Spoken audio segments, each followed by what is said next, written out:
कई बार हमारे द्वारा किए गए अनंत श्रेष्ठ कर्म जो होते हैं वो इकट्ठे होते जाते हैं, एक तरफ उनका सिंचन होता चला जाता है और एक जन्म का नहीं बहु जन्मों का पुण्य इकट्ठा होता चला जाता है। और जब वो इतना हो जाता है कि ठाकुर जी सोचते हैं कि भाई इसका फल अब इस व्यक्ति को देना चाहिए, तब ठाकुर जी अपना सत्संग प्रदान करते हैं। अच्छा, एक बात बहुत ध्यान से सुनिएगा, सत्संग तो बहुतों को मिल जाता है। अब सुनाम का ये पंडाल, किसी यहाँ पे कोई ऐसा तो है नहीं सीमित लोग ही आएंगे, जिसका मन हो जिसकी रुचि हो सब जाओ, जाकर के सत्संग सुनो। आज हम कॉलेज में गए, वहां दुनिया भर के बालक बैठे थे, सबको अलाउ है कि सब जाकर के सुनो। सुनना सबके भाग्य में हो सकता है, पर सुनकर के जीवन में उतारना उसी के जीवन में होगा जिसको ठाकुर जी चाह रहे होंगे, जिसके भाग्य उदित हुए होंगे। बातें तो अच्छी अच्छी सब कही जाती हैं, सब सुनाई जाती हैं, पर सब परिवर्तन नहीं कर पाते अपने जीवन में। हम एक बात कहें, कई बार हमारी कथा होती है किसी स्थान पर, सब लोग इधर देखो, बहुत ध्यान से कथा सुनो। और कथा होने के बाद में 7 दिन पूरे बैठने के बाद भी अगर कोई व्यक्ति परिवर्तित नहीं दिखता है, परिवर्तन उसके भीतर नहीं दिखता, उसके स्वभाव व्यवहार उसकी क्रियाओं में परिवर्तन जब नहीं आता है, तो हमें बहुत पीड़ा होती है, हमें बहुत पीड़ा होती है। हमें उस समय ऐसा लगता है कि हमारा कि सत्संग सुना गया, कथा कराई गई, प्रवचन किया गया, व्यास जी को वृंदावन से बुलवाया, इतनी सब व्यवस्थाएं की, इतना धन का खर्चा हुआ, प्रसाद आदि बनवाने में भी खूब खर्चा आदि हुआ, लेकिन उसके बाद भी जीवन में परिवर्तन नहीं आया, तो उस व्यक्ति ने तो समय खराब किया। पर हमें ऐसा अनुभव होता है कि हम शायद यहाँ कथा को न्याय नहीं दे पाए, इसलिए परिवर्तन नहीं हुआ। कहीं ना कहीं उसका जवाब हमको देना पड़ेगा ठाकुर जी को कि तुम सुनाम गए थे, इन लोगों के बीच में कथा करके आए, देखो ये सब ऐसे ऐसे काम कर रहे हैं। या तुम वहां गए थे, वहां के लोगों को तुमने कथा सुनाई, पर उनमें कोई परिवर्तन ऐसा हुआ नहीं। ठाकुर जी हमसे पूछेंगे, हमको जवाब देना पड़ेगा कि ठाकुर जी क्या बताएं, हमने तो कथा सुनाई थी लेकिन ये फिर भी परिवर्तित नहीं हुए। इसलिए बहुत सावधानी से आप लोगों को कम से कम एक चीज का परिवर्तन तो शुद्ध भाव का हो हमारे चित्त में, कथा के माध्यम से। इस उद्देश्य से कथा सुनिएगा। सुनने को तो सबको मिल जाती है, पर उसका लाभ, उसका परिवर्तन की स्थिति सबके चित्त में नहीं बन पाती। तो भैया ये भागवत की कथा आप सब लोग सुनने के लिए इकट्ठे हुए हैं। पहले दिन हम आपसे निवेदन कर देना चाहते हैं, अगर आप 7 दिन कथा सुनने के भाव से यहां बैठे हैं, ये मन में विचार कर लिया है कि 7 दिन कथा सुननी है, तो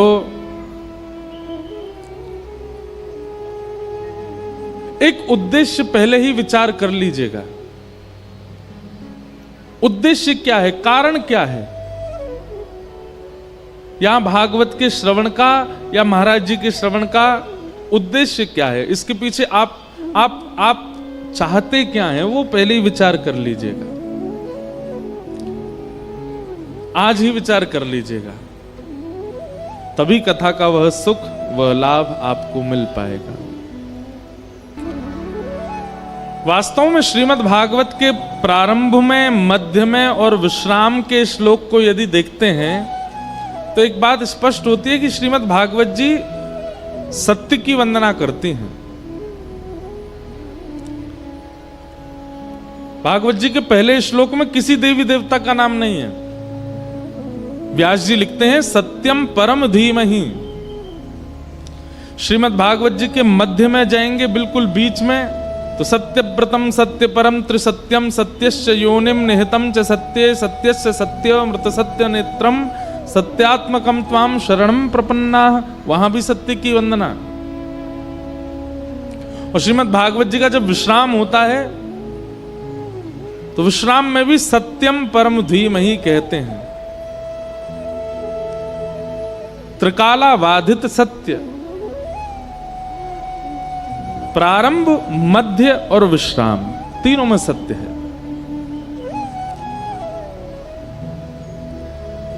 इससे ये बात स्थापित होती है, ये बात प्रस्तावित होती है कि परम सत्ता जो भी हैं उनके रूप स्वरूप भिन्न हो सकते हैं, परंतु हैं वो परम सत्य ही परमात्मा है। एक बात बहुत ध्यान से सुनिएगा, यदि आप सत्य वाचन करते हैं तो जितना पुण्य नाम जापक को मिल रहा है, जितना पुण्य परिक्रमा करने वाले को मिलता है, जितना पुण्य तीर्थयात्री को मिलता है, उतना ही पुण्य आप भी कमा रहे हैं, क्योंकि आप सत्य वाचन करते हैं। पर सत्य कहां बोलना चाहिए और कैसे बोलना चाहिए, यह भी आध्यात्म ही सिखाता है। कई जगह ऐसी है वहां पर सत्य वाचन गलत हो जाएगा। जैसे छोटे से बालक ने कुछ बनाया और बना करके आपको दिखाया। अब आप जानते हैं कि ये वस्तु बनी अच्छी नहीं है, उसको देख के हंसी आ रही है, लेकिन बालक पूछे मैंने कैसा बनाया, तो आप सत्य बोलोगे, ए तुमने तो बर्बाद कर दिया, महा बेकार बनाया, ये कोई अच्छा है? और वहां आप अगर सत्य बोलेंगे तो वो एक बालक को कष्ट पहुंचाने के रूप में वो सत्य जो है अधर्म हो जाएगा। वहां आपको झूठी बोला, अरे ये तो बहुत सुंदर बनाया, अरे ये तो बहुत प्यारा है, इसको हम फ्रेम करवा के लगवा देंगे। अब वो लगवाओ चाहे मत, पर बालक की उस क्रिया पर आपका एक सहज प्रेम होता है, बालक की उस क्रिया पर आपका सहज सत्य होता है। वहां पर असत्य बोलना भी पाप जन्य नहीं होता, परंतु वही बालक 20 वर्ष का हो जाए, 21 वर्ष का हो जाए, एक बोध स्थिति में आ जाए और उसके बाद भी वही वैसी क्रिया बनावे, वैसा ही कुछ बनावे जो उसने 5 साल की उम्र में बनाया, तो आप नहीं सत्य बोलोगे तो आप गलत करोगे। तो आपको तो सत्य बोलना पड़ेगा तब, भाई देखो ये तुम बुरा नहीं मानो लेकिन ये अच्छा नहीं बना है, तुमको इसमें ऐसा करना चाहिए। अब जो भी चीज बनाई हो, सत्य कहां बोलना चाहिए, कैसे बोलना चाहिए, कब बोलना चाहिए, यह भी आध्यात्म सिखाता है। अब सुनाम में हम आए तो हमसे किसी ने कहा, महाराज जी कल एक परिवार आपसे मिला था। मैंने कहा वहां हम अपने बेटे का ब्याह करने का विचार कर रहे हैं, उनकी बेटी, परिवार आदि तो सब अच्छा, बेटी से हम मिले नहीं, बेटी अच्छी है, अब मुझे क्या कहना चाहिए? अब मुझे तो याद ही नहीं है कि वो बेटी थी कैसी, कौन सी थी, लेकिन कहीं अगर संबंध हो रहा हो तो वहां सत्य ही बोल, हाँ बहुत अच्छी थी, बहुत बढ़िया थी, अपनी तरफ से 4 बातें और बोल दें, इसमें कोई झूठ नहीं है, इसमें कोई गलत नहीं है। आध्यात्मिक होना कई बार केवल भगवत प्राप्ति नहीं कराता, एक सुंदर मानव भी बनाता है। कथाएं सुनने से, सत्संग करने से आप केवल ठाकुर जी से मिलोगे, केवल सन्यासी विरक्त होगे भगवान से मिलोगे, ऐसा नहीं है, आप एक सुंदर मानव भी बनोगे। विवेक बुद्धि को जागृत करती है भागवत की कथा, और ये विवेक बुद्धि जिसकी जागृत हो जाए, समझ जाओ उसको सत्य परमात्मा की प्राप्ति हो गई है। कई बार ऐसा होता है कि 50 वर्ष की आयु होने पर भी विवेक नहीं उठा, और कई बार ऐसा होता है कि 18 वर्ष की आयु में विवेक इतना जागृत हो गया है कि वो व्यक्ति 18 वर्ष की आयु में वो हासिल कर लेता है जो 25, 30, 45 वर्ष की आयु में भी नहीं कर पाए। परंतु एक बात हम स्पष्ट रूप से कह दें, सत्संग करने वाले लगभग हर व्यक्ति का विवेक जागृत होता है, उसको विवेक बुद्धि प्राप्त हो जाती है। इसलिए वेदव्यास जी महाराज ने भागवत में प्रारंभ में, मध्य में और अंत में किसी देवी देवता को वंदन नहीं किया, क्या कहते हैं? सत्यम परम धीमहि, मैं परम सत्य को वंदन करता हूं। जो परम सत्य है मैं उसे वंदन करता हूं। परम सत्य परमात्मा है। आप सारे काम गलत करते हो, झूठ बोलते हो, झूठा खाते हो, झूठे ही रहते हो, सब झूठ से ही आपका प्रारंभ होता है, असत्य सब। लेकिन आप नित्य बिहारी जी का दर्शन करते हो, नित्य बिहारी जी का स्मरण करते हो, तो आपका दर्शन और स्मरण किसी कार्य का नहीं है, क्योंकि आपके व्यवहार में सत्य नहीं है। रावण भी रोज शंकर जी का अभिषेक करता था, रावण भी रोज त्रिपुंड लगाता था, रावण भी रोज नई नई स्तुतियां बना करके महादेव के सामने गाता था। लेकिन ऐसी भक्ति का क्या, जहां तुम नित्य पूजन तो करते हो, नित्य तिलक तो लगाते हो, नित्य आराधन तो करते हो, पर अपने व्यवहार को नहीं बदल रहे हो, ऐसे पूजन का क्या फायदा? हमारी बात बिल्कुल स्पष्ट रूप से मान लीजिए, कथा परिवर्तन करती है, और वो परिवर्तन यदि नहीं दिख रहा है तो अभी सत्य परमात्मा की प्राप्ति आपको हुई नहीं। सत्यम परम धीमहि, ऐसे परम सत्य को हम प्रणाम करते हैं और प्रार्थना करते हैं कि हे नाथ, इस कथा के श्रवण से कुछ तो परिवर्तन चित्त में आवे, थोड़ी परिवर्तन की स्थिति तो हमारे चित्त में बने। भागवत जी के 2वें श्लोक में 4 बातें हैं: विषय, अधिकारी, संबंध और प्रयोजन। बहुत सावधानी से सुनो। विषय, अधिकारी, संबंध और प्रयोजन। आप सब लोग कथा पंडाल में आ तो गए, लेकिन अगर ये 4 फैसिलिटीज, या फिर फैसिलिटीज तो नहीं, पर 4 गुण यदि आपके अंदर नहीं है, तो इस कथा सुनने से भी आपके जीवन में परिवर्तन नहीं हो सकता। कौन कौन से? बहुत ध्यान से सुनो। सबसे पहला, धर्म प्रौजित कई तमोत्र परमो, आपका रुझान परम धर्म के प्रति यदि नहीं है। परम धर्म किसे कहते हैं? धर्म और परम धर्म 2 बातें हैं। धर्म का अर्थ होता है अपनों का कल्याण, उसको कहते हैं धर्म। जैसे देश का कल्याण, बुजुर्गों का कल्याण, परिवार का कल्याण, बालकों का कल्याण, हमारे शहर के जनों का कल्याण। ये कल्याण के लिए जो आपके अंदर रुचि आती है सब जनों के लिए, उसको कहते हैं धर्म। लेकिन अपने कल्याण की भावना जब आपके चित्त में आती है, उसको कहते हैं परम धर्म। अच्छा, हमारी एक बात और सुनिएगा।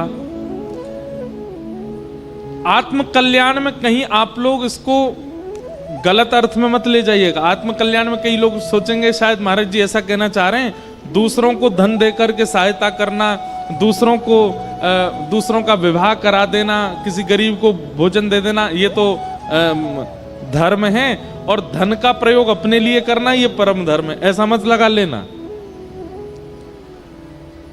सबकी सेवा करना ये धर्म है, पर अपने देह के भीतर विराजमान उस आत्मा के कल्याण का चिंतन करना ये परम धर्म है। समझ में आई बात? आप परोपकार करते हो, गरीबों को भोजन कराते हो, बच्चों को स्कूल पढ़ाने की व्यवस्था करते हो, गरीब कन्याओं का ब्याह कर देते हो, किसी को धन दे देते हो, वस्त्र दे देते हो। सामाजिक कल्याण, राष्ट्रीय कल्याण, देश के कल्याण की भावना आपके चित्त में है, वो धर्म है। परंतु एकांत में बैठ करके सत्संग श्रवण करके आप अपनी आत्म कल्याण की भावना रखते हो कि इस देश से खूब खाया, खूब कमाया, खूब पाया, सब कुछ किया, परंतु अब इसके भीतर विराजमान जो आत्मा है उसको सदगति पहुंचाने का मुझे क्रिया करनी है, ऐसी भावना चित्त में आ जाए, उसको परम धर्म कहते हैं। और ये परम धर्म की स्थिति यदि आपकी नहीं बनी है तो कथा का विषय अधूरा रहेगा। परम धर्म की बात आपके चित्त में होनी चाहिए। कोई व्यक्ति पानी में डूब रहा है, आपसे मदद मांग रहा है और आप भी कूद गए पानी में उसको बचाने। पता चली आपको तो तैरना ही नहीं आता था और दूसरे को बचाने के लिए आप कूद गए। बाद में पता चला कि आप बच के आ गए, वो चला गया। क्यों? आपको खुद तैरना नहीं आता था, आप जैसे कूदे उसी के ऊपर चढ़ गए बचने के लिए, बेचारा डूब गया, मर गया। कहने का बात क्या है? जब तक स्व कल्याण की भावना चित्त में नहीं आएगी, आप दूसरे का हित कैसे करोगे? स्वयं को तैरना नहीं आता तो डूबते हुओं को कैसे बचाओगे? स्वयं का भजन नहीं है, स्वयं के पास में वो विवेक बुद्धि नहीं है, तो फिर दूसरे की सहायता आप कैसे करोगे? श्रीमद् भागवत सुनते समय बाहर भले ही चाहे आपकी जो योजना हो, पर यहां बैठते ही आपके चित्त में यह भावना आनी चाहिए कि इस कथा से मैं अपनी आत्म कल्याण का बोध ग्रहण करूं। यह भागवत का विषय है। दूसरी बात, अधिकारी। भागवत का अधिकारी कौन है? तो कहते हैं निर्मत सराणाम सताम, जिसके चित्त में मात्सर्य दोष नहीं है। मात्सर्य दोष मतलब ईर्ष्या। मैं हर कथा में एक बात कहता हूं, ठाकुर जी क्रोधी को मिल जाएंगे, ठाकुर जी लोभी को मिल जाएंगे, ठाकुर जी एक बार को कामी को भी मिल जाएंगे, भोगी को भी मिल जाएंगे, लेकिन ईर्ष्यालु को कभी नहीं मिल सकते। काम, क्रोध, लोभ, द्वेष, अभिनिवेश, अहंता, ममता, चिंता आदि जैसे दोष यदि आपके चित्त में हैं, तो भी आप भगवत सन्मुख हो सकते हो। लेकिन आपके चित्त में यदि ईर्ष्या का दोष है, ठाकुर जी कभी प्राप्त नहीं कर सकते। आप ईर्ष्यालु मत बनिए। और ईर्ष्या का दोष यदि चित्त में है, कहीं लिखिए उसको, किन किन से ईर्ष्या हो रही है, कब कब हो रही है, सब नोट डाउन करो। जैसे अपना कई लोगों को ब्लड प्रेशर होता है या शुगर होता है, वो मॉनिटर करते हैं ना, नाश्ता से पहले कितना शुगर था, भोजन के बाद कितना हमारा शुगर हो गया, ब्लड प्रेशर सुबह कैसा था, रात में कैसा है। ऐसे लोग मॉनिटर करते हैं और मॉनिटर करके फिर डॉक्टर को दिखाते हैं, तो डॉक्टर उसके अनुरूप प्रिस्क्रिप्शन लिखता है, दवाई देता है और आपका वो रोग ठीक होने लग जाता है। ठीक वैसे ही एक नया तरीका है, अपना के देख लीजिएगा, थोड़ा लाभ तो आपको मिलेगा। काम, क्रोध, लोभ, द्वेष आदि आदि आदि जो अवगुण है उनको नहीं, केवल ईर्ष्या को मॉनिटर कीजिए। कब कब ईर्ष्या होती है, किसको देख के ईर्ष्या होती है और कैसी बातें सुन के ईर्ष्या होती है। ईर्ष्या अधिकतर कब होती है? जब किसी की प्रशंसा बहुत ज्यादा हो रही हो, कोई हमसे ज्यादा सुंदर हो, कोई हमसे अच्छा पहन के आ गया हो, कोई हमसे ज्यादा कमा रहा हो, कोई हमसे अच्छा खा रहा हो। इन सब स्थितियों में ईर्ष्या होती है। ईर्ष्या को मॉनिटर कीजिए। और आज की डेट में तो पेन कॉपी लिखने की जरूरत नहीं, फोन है सबके पास। आप हमारी बात को मान लीजिए, 15 दिन में आपकी ईर्ष्या खत्म होगी। ईर्ष्या को मॉनिटर कीजिए। कब कब ईर्ष्या होती है? अब हुई, ये सामने से ये आ रहे थे, इनको देख के हुई। वो बगल में दुकान वाले हैं, उनकी इस बात को सुनकर के ईर्ष्या हुई। परिवार के इस व्यक्ति की बहुत प्रबलता देख करके मुझे ईर्ष्या हुई।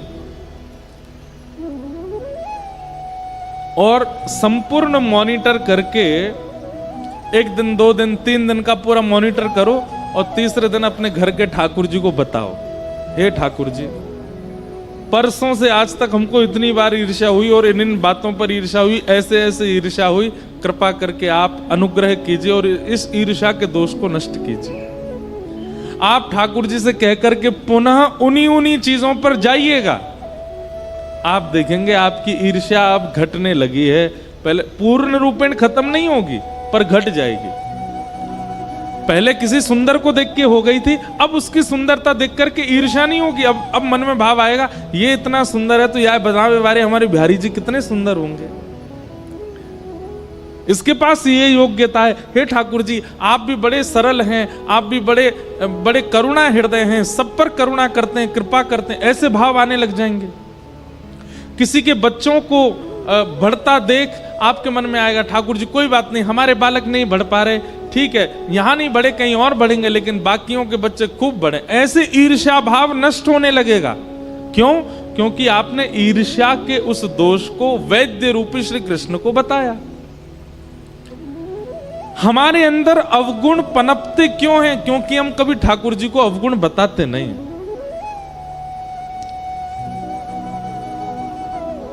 अपने अवगुणों को मॉनिटर कीजिए और मॉनिटर करके ठाकुर जी को बताइए, ठाकुर जी से कहिए। सूरदास जी जैसे भक्त जिन्हें कहा जाता है, सूरदास कौन है? बोले भक्तों के जहाज हैं।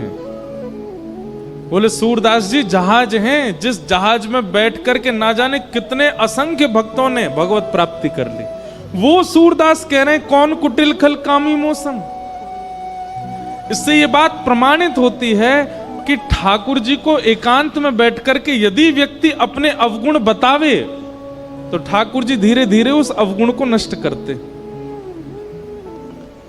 हमारे बिहारी जी को देखो, राधा रमन राधा वल्लभ जी को देखो। मैं कथाओं में कहा करता हूं, ठाकुर जी वंशी ही क्यों धारण करते हैं अपने अधर पर? ठाकुर जी ने इतने सारे वाद्यों में केवल वंशी को ही क्यों चुना? क्योंकि बाकी के जितने भी वाद्य हैं ना, पोले सब होते हैं अंदर से, पर सब अपने पोलेपन को छुपा के रखते हैं। वंशी एकमात्र ऐसी है, वो जैसी है ठाकुर जी को प्रस्तुत कर देती है स्वयं को। ढोलक है, अब भीतर से तो खाली पड़ी है, लेकिन दोनों तरफ से खुद को ढक रखा है। तबला है, भीतर से खाली है, पर दोनों तरफ से ढक रखा है।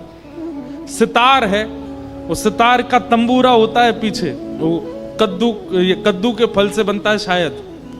पोला होता है अंदर से, लेकिन छुपा रखा है। हारमोनियम बाजा है, भीतर इसमें खूब खालीपन होता है, पर छुपा के रखता है। सारे वाद्य अपने आप को छुपा करके रखते हैं। एकमात्र वंशी ऐसी है जो अपने समस्त खालीपन को ठाकुर जी के आगे प्रस्तुत कर देती है। मतलब अपने दोष को छुपाती नहीं है ठाकुर जी, इसलिए ठाकुर जी उसको अधर पर धारण करते हैं।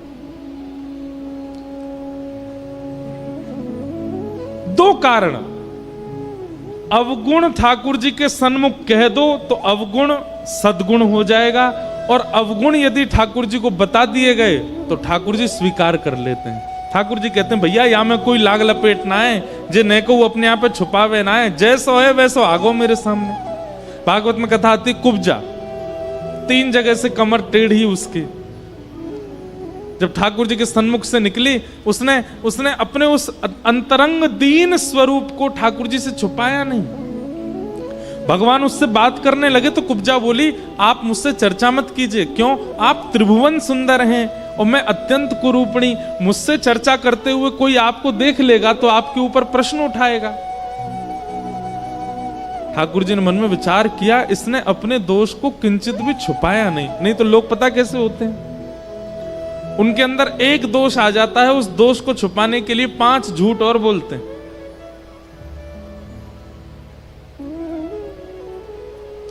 लेकिन कुब्जा ने किसी भी प्रकार से ठाकुर जी के आगे अपने आप को छुपाया नहीं। मैं ऐसी ही हूं नाथ, पर आप मेरे समीप मत आओ। भगवान बोले, जो अपना दोष स्वीकार करता है वो मुझे बहुत प्रिय है, इधर आओ।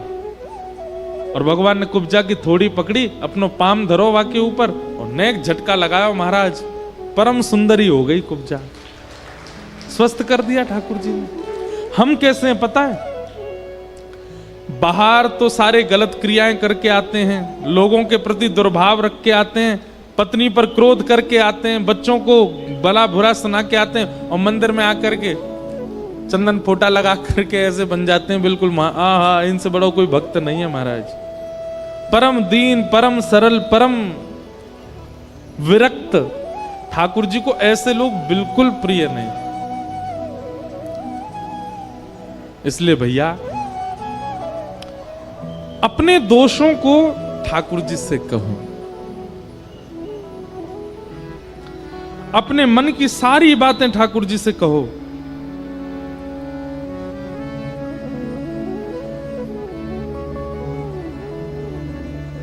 एक लीला चरित्र मुझे याद आया तो मन में भाव आया, सुनाऊं। हमारे ब्रज वृंदावन में एक श्री राधा वल्लभ लाल जी के परम वैष्णव भक्त हुए, उनका नाम था छबील दास जी। क्या नाम था? छबील दास। इनका नाम था छबील दास तांबुली। जब श्री राधा वल्लभ लाल जी वृंदावन में विराजमान हुए तो छबील दास जी की सेवा थी, ठाकुर जी का बीड़ी भोग तैयार करते थे, पान की बीड़ी बनाते थे और लता कुंजों में बैठ करके बीड़ी बनाते। और बीड़ी बनाते बनाते इनके मन में क्या था, अब पान तो इतना बड़ा, ये क्या करते, बीज से पान को अलग अलग करके छोटी छोटी बीड़ी बनाते। कोई इनसे पूछता, बोले आप पान को बीज से अलग करके छोटी छोटी बीड़ी क्यों बनाते? तो कहते हैं दो भाव हैं इसके प्रति। बोले क्या, हमारे ठाकुर जी भी युगल हैं तो बीड़ा भी युगल जानी चाहिए। और दूसरा भाव ये कहते, बोले लाला को मुखमंडल छोटो सो है, बड़ी बड़ी बीड़ा पावे में कहीं वहां कुछ दिक्कत नहीं हो, या हमारे छोटी छोटी बनाओ। तो छोटी छोटी बीड़ा बनाते थे।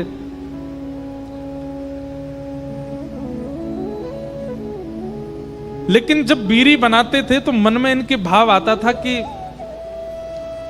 पता नहीं श्री ठाकुर जी हमेशा चांदी के पात्र में बीड़ी भर के मैं धर आता हूं मंदिर में, कभी ऐसा सौभाग्य मिलेगा कि मैं बीड़ी बनाऊं और ठाकुर जी मुंह खोल के मेरे सामने बैठ जाएं, वो मोते कहें ले चल अपने हाथ से मुंह पवा दे। तो जब बीड़ी सेवा करते थे तो मन में ये उनके चिंतन चलता रहता था कि कभी ऐसा दिन आएगा कि नंद नंदन श्याम सुंदर सामने बैठे और बैठ के अपना छोटा सा मुख खोल के मुंह से कहें कि मुंह को बीड़ी पवाए थे। आहा,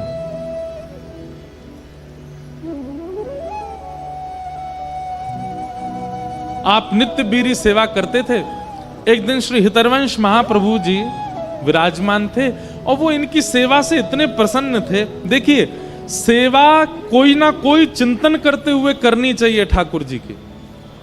भले ही आप श्रृंगार करते हो, भले ही आप चंदन घिसते हो, भले ही आप माला बनाते हो, भले ही आप भोग पधराते हो, उस समय चिंतन ठाकुर जी का ही रहना चाहिए। अब ठाकुर जी का भोग बना रहे हैं और बेटों को डांट रहे हैं, बच्चों से लड़ रहे हैं, पति से कुछ कह रहे हैं, ठाकुर जी स्वीकार ही नहीं करेंगे उस भोग को। जब कुछ सामग्री घर में बन रही हो तो नेत्र बंद हो, चिंतन चल रहा हो कि हे श्याम सुंदर, तभी आप सन्मुख बैठो, मैं अपने हाथ से आपको पवाऊं, ऐसी कोई शोभा हमें प्रदान करो। या फिर कुछ भी बनाते बनाते मन में विचार करो, अभी तो ठाकुर जी घर की सेवा है, नेक नेक आपको पवा रहे हैं, कभी संभव होएगा 56 भोग बनाएंगे, कभी ऐसा बनाएंगे। कुछ ना कुछ भगवत भाव का चिंतन उस समय मन में चलते रहना चाहिए, तो ही सेवा श्रेष्ठ मानी जाती, तो ही सेवा स्वीकार होती। सब लोग इधर देखो, इधर देखो, कथा सुन। तो छबील दास हितरवंश महाप्रभु की दर्शन को गए तो महाप्रभु जी बोले, मैं निज सेवा में भीतर जाऊं और तेरी बीरी भोग को देख करके राधा वल्लभ लाल जी प्रसन्न हो जाएं। श्री छबील दास जी जिनका भाव अभी हम सुन रहे थे, तो छबील दास जी क्या करते, नित्य बीड़ी बनाते श्री राधा वल्लभ लाल जी की। छबील दास तांबुली। तो छोटी छोटी बीड़ी बना के उनके मन में आती कि लाल जी स्वीकार करेंगे, कभी मेरे हाथन से स्वयं बीड़ी पामेंगे। एक दिन आपने श्री हितरवंश महाप्रभु जी को प्रणाम किया तो महाप्रभु जी बड़े प्रसन्न, महाप्रभु जी प्रसन्न है कि बोले, भैया छबील दास, मैं लाल जी की सेवा में जाऊं, राधा वल्लभ लाल जी की, और जब मैं सेवा में बीड़ी पधराऊं ना तो एक क्षण के काजे ऐसा लगा कि श्री राधा वल्लभ लाल जी बड़े प्रसन्न हैं। भैया तू अपनी सेवा से ठाकुर जी को प्रसन्न करे, कछु मांग ले मोते। तो छबील दास बेचारे बड़े भोले भाले सामने बैठ गए हाथ जोड़ के और बोले, जय जय, ठाकुर जी आप सो प्रत्यक्ष चर्चा करें, श्री प्रियालाल जी आपसे बैठ के वार्ता करें। ये सौभाग्य आपको है कि आप उनको सुनो और वे आपकी सुने। बस इतनी सी कृपा कर दो। कभी ठाकुर जी तो यूं कह दो कि मुझको प्रत्यक्ष दर्शन दे दें। तो श्री हितरवंश महाप्रभु जोर से हंसे और जोर से हंस के बोले, उनकी रूप माधुरी को सहन कर पावेगो तू? यदि राधा वल्लभ जी सन्मुख तेरे प्रत्यक्ष प्रकट है गए तो तुम्हें इतनी सामर्थ्य है कि तू उनकी रूप माधुरी को सहन कर सके? चरण में प्रणाम करके बोलो, मेरी सामर्थ्य नहीं है, पर आप कृपा करके सामर्थ्य देंगे ना। एक बात याद रखिएगा बंधुओं, गुरु कभी भी आज्ञा नहीं देते। मान लीजिए आपके गुरुजी ने आपको कहा, हाँ भाई तुमको 108 नाम जप रोज करना है।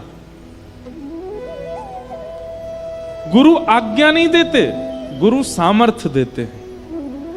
यदि आपको बुलाकर के गुरुजी कह रहे हैं कि ऐसा ऐसा करो, तो ये मत सोचिए उन्होंने आज्ञा दी है, उन्होंने सामर्थ्य दिया आपको, आप करने जाओ, हो जाएगा अपने आप। गुरु की वाणी को आज्ञा मान करके मत जाइए, गुरु की वाणी को तो सामर्थ्य मान के जाओ। भले ही जेब में पैसा नहीं है, भले ही बैंक अकाउंट में कुछ भी नहीं पड़ा, और गुरु जी कह दें, हाँ भाई एक काम करो, श्री ठाकुर जी का ऐसा ऐसा मंदिर बनाओ, आपको गुरु जी से फिर किंतु परंतु नहीं कहना है। गुरु जी कैसे होगा, क्या होगा, हम पे तो है नहीं, आप किसको आज्ञा दे रहे हैं, मेरे पास तो कुछ भी नहीं। गुरु जी ने अगर कह दिया ऐसा करो, आप विश्वास मान लो, बोले गुरुदेव कह रहे हैं, इसका मतलब सामर्थ्य भी गुरु ही दे रहे हैं। आप बस करने चलो, अपने आप होगा। कितनी बार देखा गया ऐसा, और कितनी बार नहीं, हर बार जब जब शिष्य ने गुरु की आज्ञा को सामर्थ्य माना, वो शिष्य कभी हारा नहीं। छबीलदास कहते हैं, मेरी सामर्थ्य तो इतनी भी नहीं कि मैं बीड़ी भोग बनाऊं, पर आप यदि सामर्थ्य देंगे तो निश्चित हो जाएगा। हितरवंश महाप्रभु ने ऐसे ही बैठे बैठे केवल हाथ फेर दिया, हंस गए थोड़े से। छबीलदास का रोज का नियम था छोटी छोटी बीड़ी बनाना, चांदी के पात्र में लेकर के श्री राधा वल्लभ जी के सन्मुख पधरा के आना। आज छबीलदास जैसे ही राधा वल्लभ जी के प्रांगण में गया, कोई नहीं था वहां पर, कपाट खुले हुए हैं, कोई भी नहीं है, ना दर्शनार्थी है, ना अर्चक है, ना कोई पुजारी है, ना भीतरिया है, ना बाहरिया, कोई भी नहीं है, और कपाट खुले हैं और सिंहासन पर भी कोई नहीं बैठा है।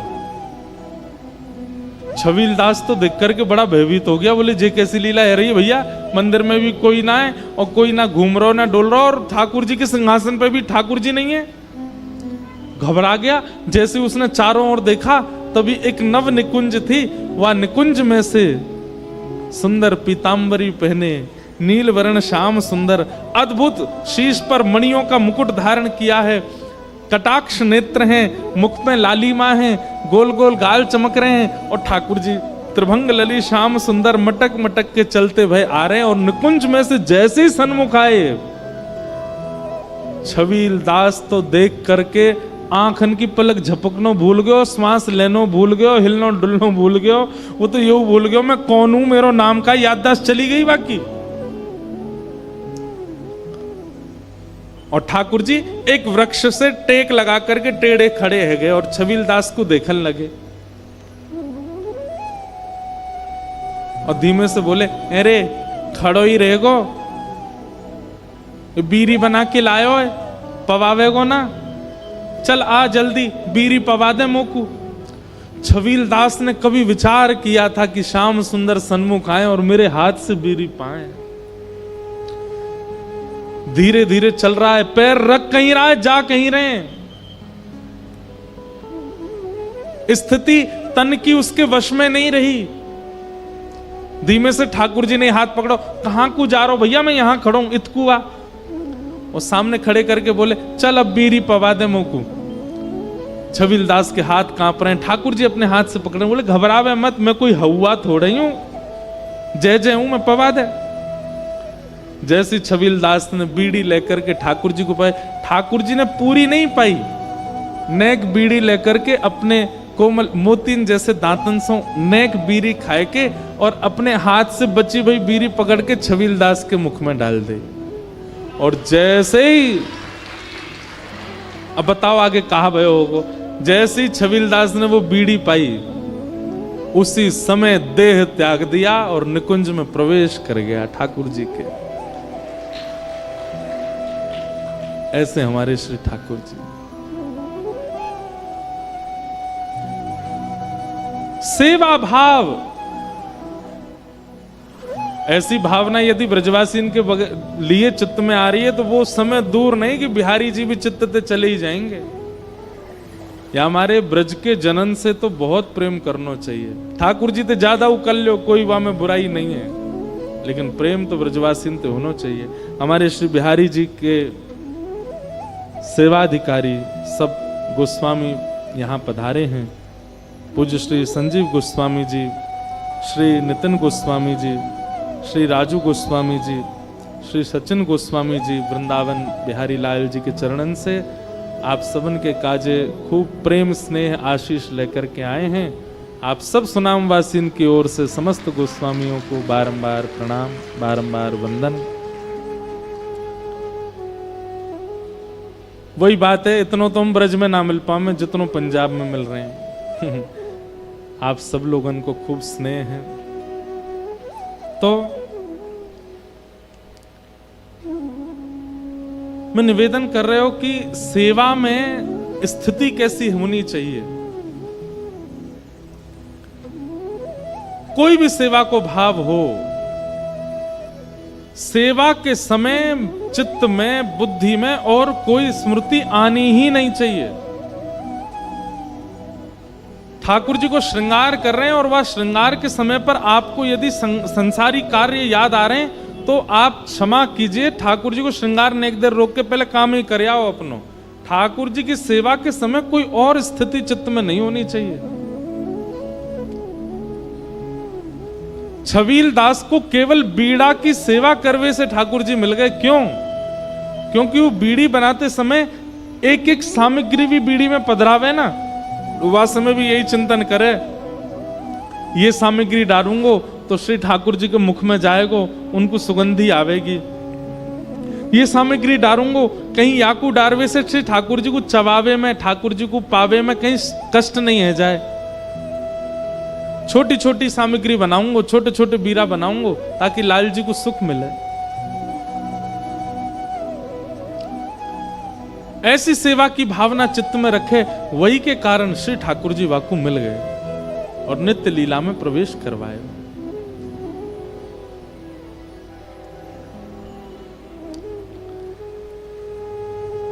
निर्मत्सराणाम सताम, मात्सर्य दोष नहीं। आपके अंदर और कितने भी दोष हों, उन सब दोषों से ठाकुर जी रीझ जाएंगे, लेकिन कहीं अगर ईर्ष्या का दोष चित्त में आ गया, भक्तमाल जी उतार करके देख लियो, सब प्रकार के दोष युक्त भक्तन से ठाकुर जी मिल लिए, लेकिन ईर्ष्यालु भक्त से ठाकुर जी नहीं मिले। ईर्ष्या का भाव जिसके चित्त में, ठाकुर जी बातें दूर ही रहे में। रावण, कंस, पूतना, अघासुर, बकासुर, धेनुकासुर आदि आदि इतने सारे राक्षस हैं, सबसे ठाकुर जी मिले हैं। लेकिन जिसके चित्त में ईर्ष्या की भावना है, उससे ठाकुर जी नहीं मिले। ईर्ष्या मतलब जलन, ईर्ष्या मतलब दूसरे के सुख से होने वाली पीड़ा, ये ठाकुर जी को बिल्कुल प्रिय नहीं। और भागवत जी में लिखा निर्मत्सराणाम सताम, जिसके चित्त में मात्सर्य दोष है, ठाकुर जी उससे नहीं मिलते। भागवत जी का अधिकारी बनना है, वृंदावन का अधिकारी बनना है, ठाकुर जी को अधिकारी बनना है, तो बाकी सारे दोष भले ही रहने दो चित्त में, ठाकुर जी सब में मंगल करेंगे, लेकिन ईर्ष्या के दोष को निकालो। अब यहां उद्देश्य बताया गया तीसरी बात में। पहला विषय अधिकारी और तीसरा संबंध। कथा श्रवण करने वाले हर श्रोता का एक ही उद्देश्य होना चाहिए, एक ही उद्देश्य होना चाहिए कि ठाकुर जी से उसका कोई संबंध स्थापित हो। ठाकुर जी से उसका कोई संबंध व्यवस्थित हो। क्षमा कीजिएगा, मैं अपनी कथा में कहूं भैया, ठाकुर जी को भगवान मानो, भगवान के प्रति जैसी भावना होनी चाहिए, शुद्धता होनी चाहिए, पवित्रता होनी चाहिए, सब रखो, पर जब ठाकुर जी के सन्मुख जाओ तो आप कोई संबंध की दृष्टि से उनको देखो कि ये आपके कौन लगते हैं, इनमें आपको किनको दर्शन हेरो है, ये भावना चित्त में रखो। कोई को लाला दिखें, कोई को सखा दिखें, कोई को पति दिखें, कोई को गुरु दिखें,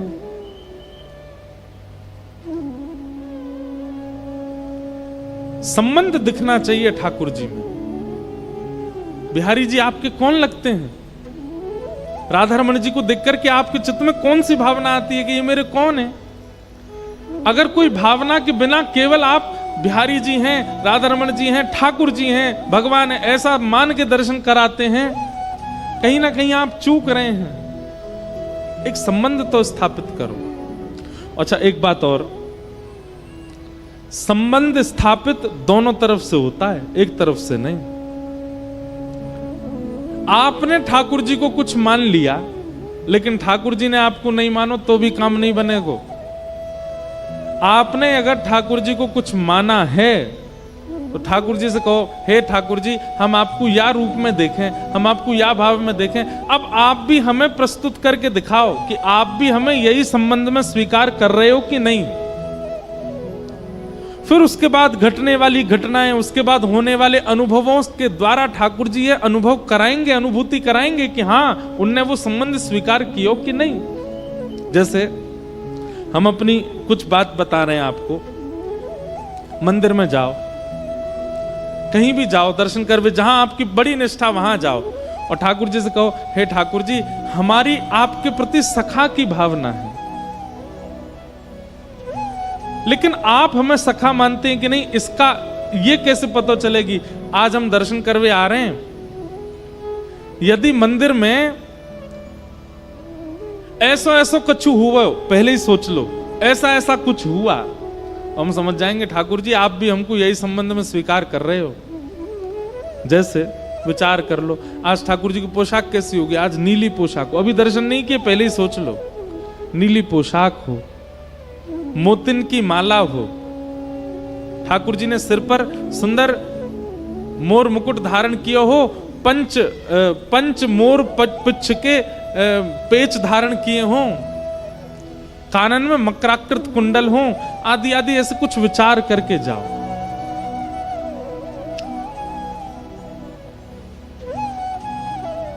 मंदिर में जैसे ही आप ठाकुर जी के सन्मुख जाएंगे, विचार करके, अगर ठाकुर जी वही श्रृंगार में दिख जाएं, या पूरा श्रृंगार वैसा नहीं है, केवल वर्ण आपने सोचा था नीला वर्ण हो, ठाकुर जी ने नीली पोशाक में, बस वाक्य बाद दूसरी चीज विचार नहीं करनी है, समझ जाओ कि नहीं, ठाकुर जी भी हमको यही संबंध में स्वीकार कर रहे हैं, ये ठाकुर जी ने प्रमाणित कर दिया। और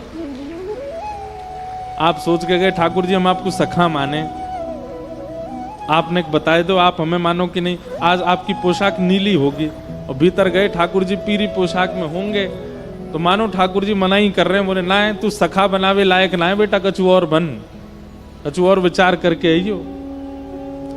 उसके बाद फिर कथाएं श्रवण करो, गुरुजनों को प्रणाम करो, खूब नाम जप करो, विचार करो, ठाकुर जी तो सखा हमको बना नहीं रहे। तो इसमें दो कारण है, या तो संबंध फिर कोई और मानो, ठाकुर जी आपके प्रति कोई और भाव रख के बैठे, या फिर सखा बनने की क्वालिटीज क्या क्या होनी चाहिए, गुरुजनों से पूछो कि ठाकुर जी के सखा बनने लायक हम है जाएं, वाकई लिए हम कहा करें, और वैसो वैसो नियम करनो प्रारंभ करो, और कछु दिना बाद, महीना 2 महीना 3 महीना बाद फिर से ठाकुर जी से पूछो, ठाकुर जी अब सखा मानो कि नहीं, फिर से जाओ, फिर से देखो, फिर कोई मैचिंग नहीं बैठे, फिर प्रयास करो, या तो प्रयास करो या फिर संबंध परिवर्तित करो। ठाकुर जी आपको कुछ और मान बैठे। मीराबाई का भाव ठाकुर जी के पति का ही है, और ठाकुर जी उसी भाव में दिखते हैं।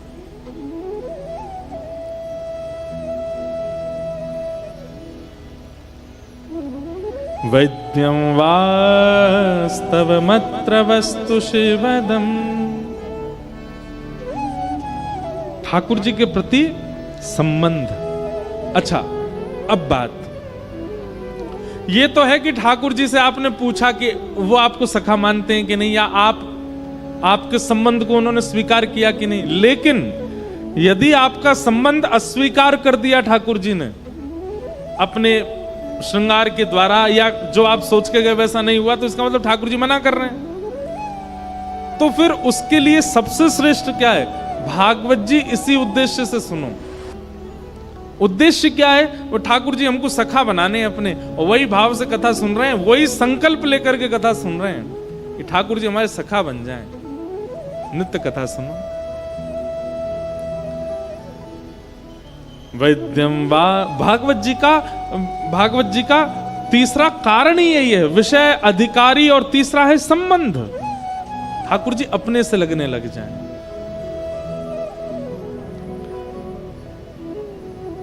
चौथी बात आती है प्रयोजन। भागवत कथा का प्रयोजन क्या है? तो कहते हैं तापत्रयोन्मूलनम। 3 प्रकार के ताप यानी दुख हैं हम सबके जीवन में, आदि दैविक, आध्यात्मिक और आदि भौतिक। कथा सुनने वाला, कथा करने वाला, कथा में ही निरंतर रहने वाला, निरंतर सत्संग की बुद्धि में रहने वाले व्यक्ति को संसारी आपत्ति, विपत्ति, तापों से ज्यादा फर्क नहीं पड़ता। कथा सुनने वाले, कहने वाले के चित्त में ताप नहीं आते, जीवन में ताप नहीं आते, ऐसा बिल्कुल भी नहीं है, निश्चित आते हैं।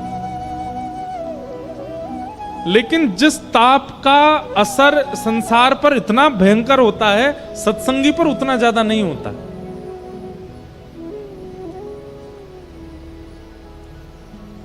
भोजन करने के लिए बैठे, लेकिन अनुकूल सब्जी नहीं है, अनुकूल दाल नहीं है, तो संसारी व्यक्ति मचल जाएगा।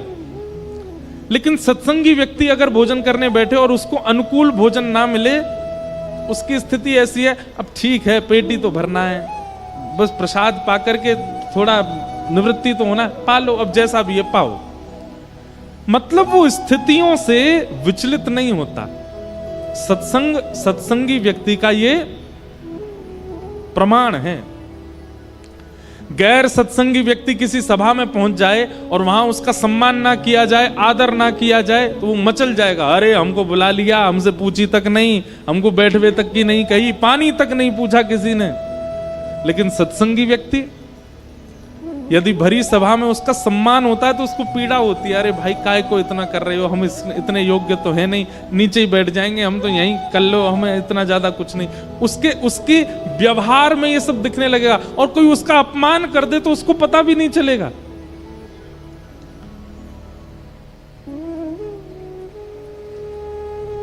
इधर देखो, यहां देखो, यहां देखो, हम इतने बड़े माइक पे बोल रहे हैं, उनने ऐसे बोल दिया, आप उनको देखने लगे।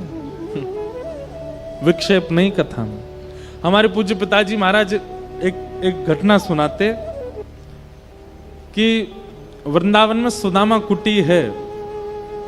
जब आप वृंदावन परिक्रमा लगाओगे तो पानी घाट पर सुदामा कुटी नाम का स्थान है, वहां बहुत संतों के दर्शन होते हैं। तो श्री सुदामा कुटीर में एक बार एक बहुत बड़ी संत संगोष्ठी हुई, और उस संत संगोष्ठी में जब संत सम्मेलन होता है ना, तो उसमें एक संत को अध्यक्ष बनाया जाता है मंच पर। अध्यक्ष का मतलब क्या है? सब लोग अपने अपने अपने अपने भाव कहेंगे और अंत में उन सबके भावों को लेकर के मूल भाव पूरी सभा का अध्यक्ष कहेगा, और जो अध्यक्ष कहेगा वही बात प्रमाणित, और उसके बाद वो सभा विश्राम हो जाती है। और अध्यक्ष की भूमिका बहुत बड़ी होती है।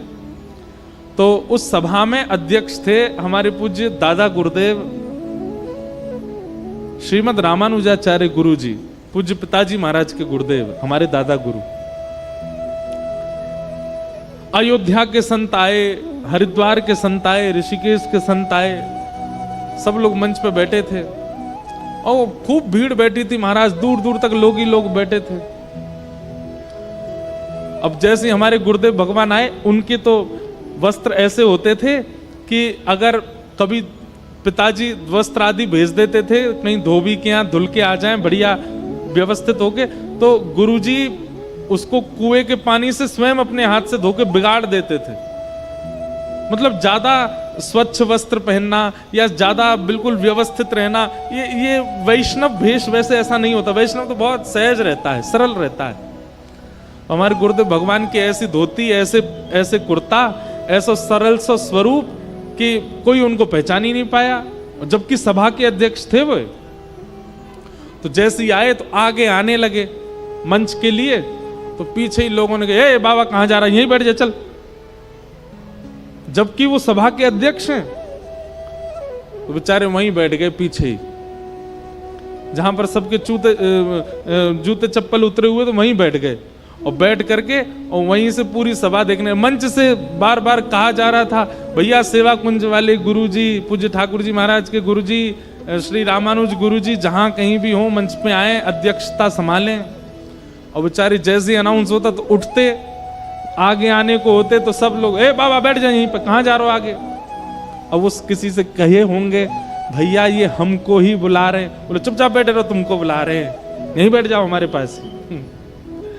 इतने सरल सीधे बेचारे, पूरी सभा पीछे बैठ के सुनते रहे। तभी एक संत की दृष्टि पड़ गई उन पर और उन्होंने हल्ला कर दिया, अरे अरे रामानुज गुरुजी तो वो बैठे। दौड़ करके सब गए, पूरी सभा खड़ी हो गई। सबने जाकर के बीच से उनको उठाया, बोले अरे महाराज जी आप यहां क्यों बैठ गए। वो साथ में जो व्यक्ति बैठा था रोने लगा, बोले भगवान मुझसे गलती हो गई, ये तो 3-4 बार उठे थे, मैंने सोची पता नहीं कौन सा बाबा मोड़ा आगो कहीं भारते उठ के, मैंने बार बार बैठा दिए ये, और ये भी बेचारे इतने सरल बैठ ही गए यहाँ पे। सबने उनको दंडवत किया, बोले कि आपकी सरलता, सहजता, और उनको बिल्कुल अपमान का बोध नहीं हुआ। बड़े प्रसन्न हो रहे थे, बड़े खिलखिल के हंस रहे थे। बोले आज तो हमें बहुत अच्छा लगा, पूरी सभा सामने से बैठ के सुनने का अनुभव हुआ। सब संत उनकी बड़ी प्रशंसा करने लगे, कैसे सरल मूर्ति, कैसी सहज मूर्ति। सभा में अध्यक्ष हैं, लेकिन उसी सभा में अपमान हुआ, लेकिन उनको कोई फर्क नहीं पड़ा। कभी कभी हमें लगता है हमारा कथा कहना, आपका कथा सुनना वास्तव में घट रहा हमारे ऊपर। इतनी सी पीड़ा, इतनी सी प्रतिकूलता आ जाती है, हम विचलित हो जाते हैं। इतनी सी प्रतिकूलता आ जाती है, हम लोग दुनिया अधर कर देते हैं और हम कहते हैं कि हम कथा सुनते हैं, हम कथा करते हैं। वास्तव में हमारा सत्संगी होना, वैष्णव होना इस बात से प्रमाणित होता है कि प्रतिकूल अवस्था में हमारा रिएक्शन कैसा है। तापत्रयोन्मूलनम, श्रीमद् भागवत आदिदैविक, आदि भौतिक, आध्यात्मिक समस्त तापों का उन्मूलन कर देती है। फिर चाहे जीवन में संकट आए, चाहे जीवन में अपमान आए, चाहे जीवन में पीड़ा आए, आप एक रस रहोगे। हमारे ब्रज के संतों से कभी कभी मिलने जाते हैं ना, कभी कभी देह का इतनी पीड़ा उनको होती है, पर देह की उस अनंत पीड़ा में भी परम प्रसन्न रहते हैं। क्यों? यही तो आध्यात्मिकता है। नहीं तो संसारी में और भजनानंदी में अंतर क्या हुआ? बुखार आने पर वो भी रो रहा है और बुखार आने पर नाम जप करने वाला भी रो रहा है। दाल बिगड़ जाने पर वो भी गुस्सा हो रहा है और दाल बिगड़ जाने पर भजनानंदी भी गुस्सा हो रहा है। जीवन में आए मानसिक तनाव पर डिप्रेशन में जाता है संसारी व्यक्ति और उसी डिप्रेशन में चला गया नाम जापक। तो फिर मीराबाई की तो क्या स्थिति होती? मीराबाई जैसा जीवन आज का कोई बालक जी दे, डिप्रेशन में, एंजाइटी में जाकर के प्राण त्याग देगा अपने। लेकिन मीराबाई प्रसन्न मुद्रा में केवल नाचती रहती हैं, आनंद में रहती हैं, कोई पीड़ा नहीं होती उनको। आप आध्यात्मिक हैं, आप वैष्णव हैं, आप भक्त हैं, ये आपका स्वभाव बताता है। आपका तिलक नहीं, आपकी कंठी नहीं, आपका नाम जप नहीं, आपका स्वभाव बताएगा। परिस्थिति आने पर आपका व्यवहार बताता है कि आप वैष्णव हो कि नहीं हो। तापत्रयोन्मूलनम। मीराबाई से मुझे पद बहुत अच्छा लगता उनका। उनके सब सेवक गण कहते थे, ए बाई साहब तुम नाम जप क्यों करती हो? तुम नृत्य क्यों करती हो, तुम ठाकुर जी की सेवा क्यों करती हो, और करना भी है तो एकांत में करो। अब तुम नाम जप करती हो तो ऐसा करताल बजाती हो कि पूरे मेवाड़ में गूंजती है आवाज, राणा को पता चलता है तो वो फिर आपके ऊपर संकट भेजता है। मत किया करो, और करना भी है तो धीमे धीमे कर लिया करो। उसको क्यों इतना, आपका स्वर सुनकर के वो और ज्यादा विचलित होता है।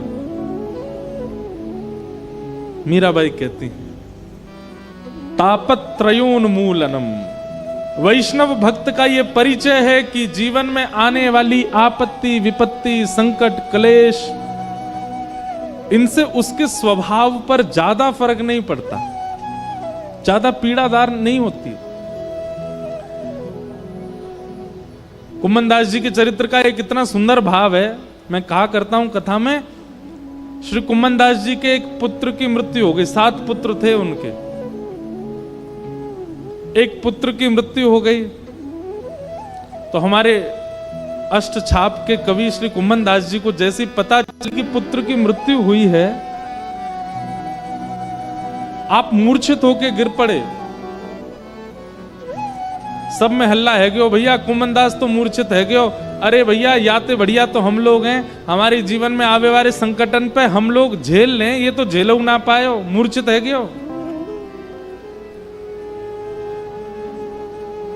पर गोसाई श्री विठलनाथ जी को जब पता चला कि श्री कुम्भनदास जी मूर्छित हो गए, तो गोसाई जी बोले वो इस बात से मूर्छित नहीं हुए हैं कि उनके पुत्र पधार गए। तो बोले किस बात से मूर्छित हुए? बोले मुझे पता, मैं बताता हूं अभी।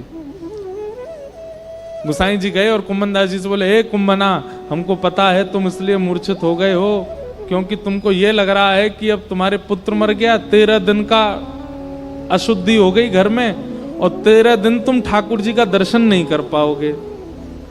लेकिन तुम चिंता मत करो, हम मंदिर की एक खिड़की खोल देंगे, वहां से तुम ठाकुर जी को देख लिया करना। ये बात सुनते ही कुम्भनदास जी की मूर्छा टूट गई, तुरंत उठ करके खड़े हो गए और खड़े होकर के बोले, जय हो जय जय। बस यही अभिलाषा चित्त में कि ठाकुर जी के। अब सोचो, पढ़े लिखे व्यक्ति इस बात पर प्रश्न उठा सकते हैं, बोले बताओ ये कोई बात है, ये कोई स्थिति है? लेकिन वास्तव में तापत्रयोन्मूलनम यही भाव है कि संसार की बड़ी से बड़ी विपत्ति भी जीवन में आती है, पर वैष्णव पर उसकी पीड़ा दिखती नहीं है। वो उतना असर, उतनी छाप अपनी छोड़ नहीं पाती। उसको तो एक ही पीड़ा होती है, सुनाम में कथा हो रही, हम सुन नहीं पा रहे। हमारे यहाँ कोई भक्त चरित्र सुना रहा है, हम वहां जा नहीं पा रहे, या हम ठाकुर जी की सेवा कर नहीं पा रहे, हम नाम जप नहीं कर पा रहे, वृंदावन जाने का मन है पर जा नहीं पा रहे। उसकी पीड़ा केवल यही है, इसके अतिरिक्त उसकी और कोई पीड़ा नहीं हो सकती। भोजन का, निद्रा का, वस्त्र का, खान पान का, व्यवहार का, विचार का, परिवार का, ये सारी पीड़ाएं एक वैष्णव को इतना प्रभावित नहीं करते, उसमें सम रहता है वो। तापत्रयोन्मूलनम। अब देखो एक बात,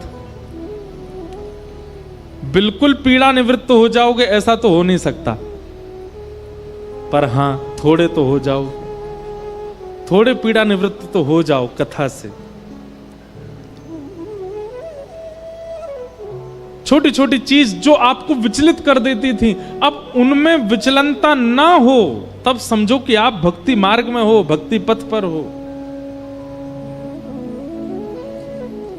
कई लोग होते हैं उनका गुस्सा इतना भयानक होता है, वो कुछ चाहते हैं और घर वाले ना करें तो महाराज पूरे घर में कलेश ही कलेश होते हैं। ये फेंक दो, ये तोड़ दो, खाना नहीं खाएंगे, सोएंगे नहीं, चले जाएंगे घर से, और ना जाने क्या क्या, छोटी छोटी बातों पर। कम से कम धीरे धीरे इन व्यवहारों में भी शांति आने लग जाए तो समझो कि आप भक्त हो। पर पूर्ण उपद्रव मचाते हो, तिलक लगाए घूमते हो, कोई फायदा नहीं उसका। तापत्रयोन्मूलनम। श्रीमद्भागवते महामुनिकृते किंबा परिरीश्वर सद्यो हृदय वरुध्य तित्रकृत भी शुश्रूषु विस्तक्षणात्। देखिए बहुत जरूरी बात हम बता रहे हैं। श्रीमद् भागवत जैसे ही सुनने के लिए व्यक्ति तत्पर होता है, उसी क्षण ठाकुर जी उसके चित्त में विराजमान हो जाते हैं। आप लोग यहां बैठे हैं, कथा सुन रहे हैं, निश्चित है कि ठाकुर जी अभी चित्त में विराज रहे हैं। और